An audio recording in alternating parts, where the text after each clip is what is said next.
महेश कुमार जी को अपनी पत्नी के देहांत के बाद अपने बेटे बहू के साथ शहर आना पड़ा, क्योंकि पत्नी के जाने के बाद वे एकदम अकेले हो गए थे। अब बेटा ही था जिसके साथ वह रह सकते थे और उनकी इस उम्र में सही से देखभाल हो सकती थी। उनके बेटे ने शहर आकर महेश जी को उनका कमरा और बालकनी दिखाई और कहा, पापा आप कुछ समय यहाँ बालकनी में सुकून के साथ बैठ सकते हैं, अखबार पढ़ सकते हैं, आपका मन लगा रहेगा। और देखो पापा, मन तो आपको लगाना ही पड़ेगा। महेश जी भी अपना मन लगाने की पूरी कोशिश करते, लेकिन बुढ़ापे का एकाकीपन उन्हें खाता जाता था। आसपास कोई बोलने वाला भी नहीं था। बेटा और बहू अपने काम में लगे रहते।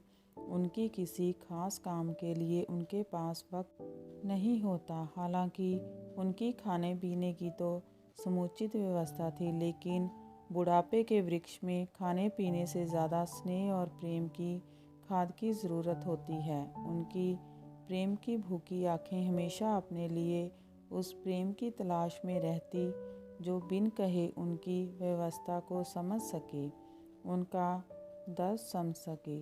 वे एक ऐसा रिश्ता चाहते थे जो उन्हें वो निश्चल प्रेम और सम्मान दे सके जो बचपन में एक माँ देती है और शादी के बाद जीवन भर जीवन संगिनी।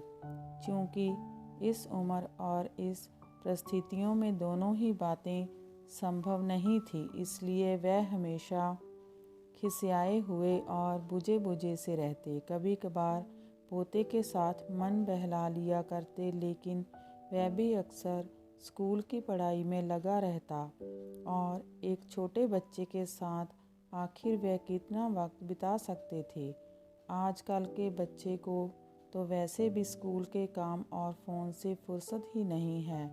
दिन में या रात में जब सब घर में आराम कर रहे होते तो अक्सर उनकी आंखें दिल के बोझ से बोझिल हो जाती। दिल का दर्द आँखों से आंसू बनकर निकलता और गालों तक अपनी राह बनाकर निकल जाता। इस तरह से उनके दिन और रातें कट रहे थे। वैसे भी बुढ़ापे की सबसे बड़ी समस्या नींद का कम हो जाना होता है। उनकी बालकनी के सामने वाले फ्लैट में भी शायद कोई नहीं रहता था, क्योंकि अक्सर वो बंद ही रहती। कुछ समय बाद उनके सामने वाली बालकनी में कोई रहने आ गया। उसमें एक सभ्य व संभ्रात महिला दिखाई दी जो लगभग उन्हीं की उम्र की थी। उस सम्राट महिला ने अपनी कामवाली को कुछ समझाया, कुछ पौधे लगवाए, कपड़ों के सूखने के लिए रस्सी बंधवाई और एक आराम चेयर और एक छोटा सी मेज लगवा दी। इस तरह वो वीरान से दिखने वाली बालकनी अब संजीव हो उठी, किसी के होने का एहसास देने लगी। महेश जी और उन सम्राट महिला का आपस में गर्दन के इशारे से अभिवादन हुआ। क्योंकि दोनों बालकनी में दूरी ज़्यादा थी, इसलिए इशारे से ही बातें हो सकती थी।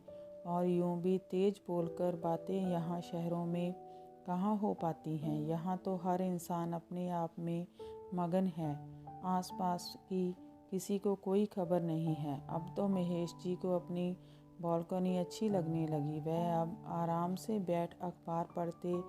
सामने वाली बालकनी में छाई हुई वीरानी अब बसंत का रूप ले चुकी थी। तुलसी का पौधा उनकी ईश्वर के प्रति आस्था को दर्शाता, तो मनी प्लांट की बेल व छोटे फूलों के पौधे जिंदगी की संजीवता को दिखाते।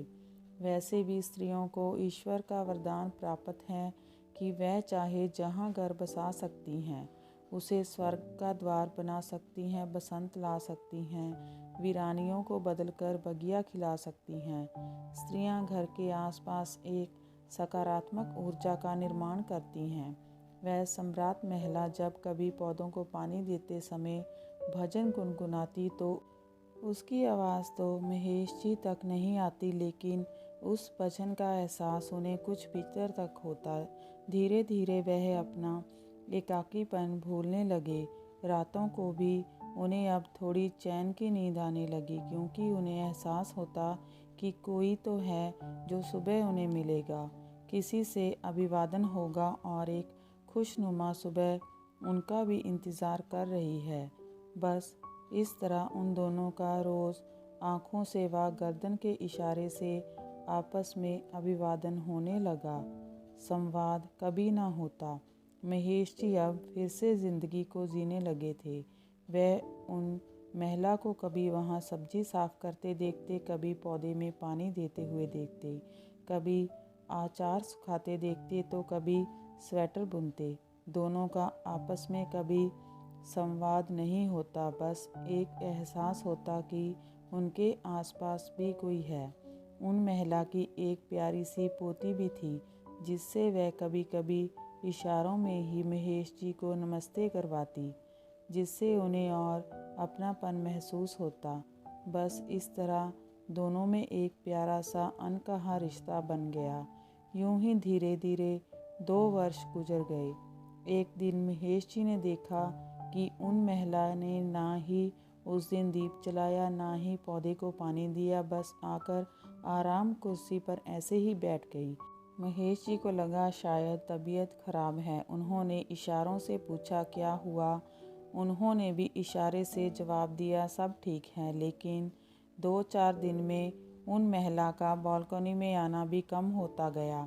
कुछ दिन पश्चात जब कई दिनों से वह महिला महेश जी को दिखाई नहीं दे रही थी, उन्हें लगा शायद कहीं बाहर गई होंगी। लेकिन जब कई दिन हुए वह नहीं दिखाई दी और उनके लगाए पौधे सूखने लगे, उनकी लगाई मनी प्लांट की बेल सूखने लगी, तो वह चिंतित हो उठे। उनका मन बेचैन हो उठा, लेकिन पूछे तो किससे पूछें। महेश जी को बहुत चिंता हुई। उनका अब मन किसी भी काम में नहीं लगता। फिर एक दिन वही काम वाली बालकनी में दिखाई दी जो पहले दिन उस महिला के साथ आई थी। वह आई और बालकनी की सफाई करने लगी। महेश जी से रहा नहीं गया तो उन्होंने इशारे से पूछा कि वह कहाँ है। उसने भी इशारे के साथ ऊपर करके जवाब दिया कि वह अब नहीं रही। महेश जी का दिल धक से रह गया। उन्होंने उस अकेली पड़ी आराम कुर्सी की तरफ देखा और फिर एक बार वो अपने आप को अकेला महसूस करने लगे। उनका वो प्यारा सा अनकहा रिश्ता अनकहा ही रह गया।